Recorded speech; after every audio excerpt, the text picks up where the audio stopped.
जय श्री कृष्ण। पिछले श्लोकों में आपने सुना कि अर्जुन कृष्ण से पूछते हैं कि हे कृष्ण, आप किस तरह से सभी जगह विद्यमान रहते हैं, इसका वर्णन करें।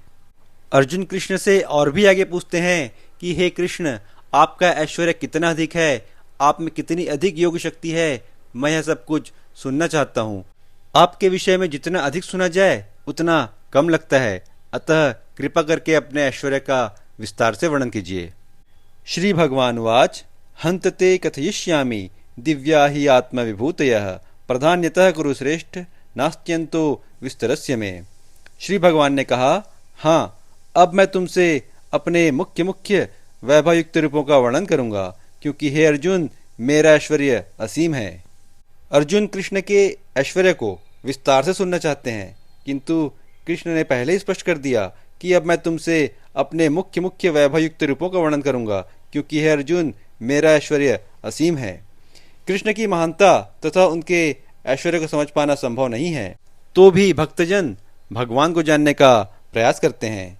कृष्ण जानते हैं कि जीव उनके ऐश्वर्य के विस्तार को नहीं समझ सकते, फलतः वे अपनी विभिन्न शक्तियों के प्रमुख स्वरूपों का ही वर्णन करने के लिए सहमत होते हैं। प्रधानतः शब्द अत्यंत महत्वपूर्ण है, क्योंकि हम भगवान के प्रमुख विस्तारों को ही समझ पाते हैं, जबकि उनके स्वरूप अनंत हैं। इन सब को समझ पाना संभव नहीं है। इस श्लोक में प्रयुक्त विभूति शब्द उन ऐश्वर्यों का सूचक है जिनके द्वारा भगवान सारे विश्व का नियंत्रण करते हैं।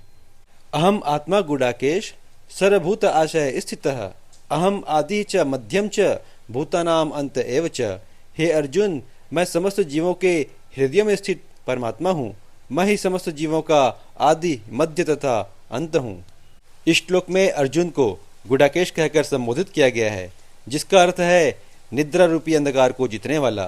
जो लोग अज्ञान रूपी अंधकार में सोए हुए हैं, उनके लिए यह समझ पाना संभव नहीं है कि भगवान किन किन विधियों से इस लोक में तथा वैकुंठ लोक में प्रकट होते हैं।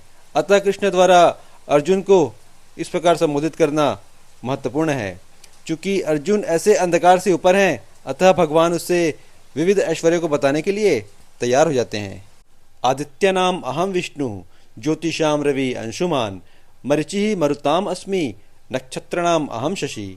मैं आदित्यों में विष्णु, प्रकाशों में तेजस्वी सूर्य, मरुतों में मरीचि तथा नक्षत्रों में चंद्रमा हूँ। आदित्य 12 हैं, जिनमें विष्णु प्रधान है।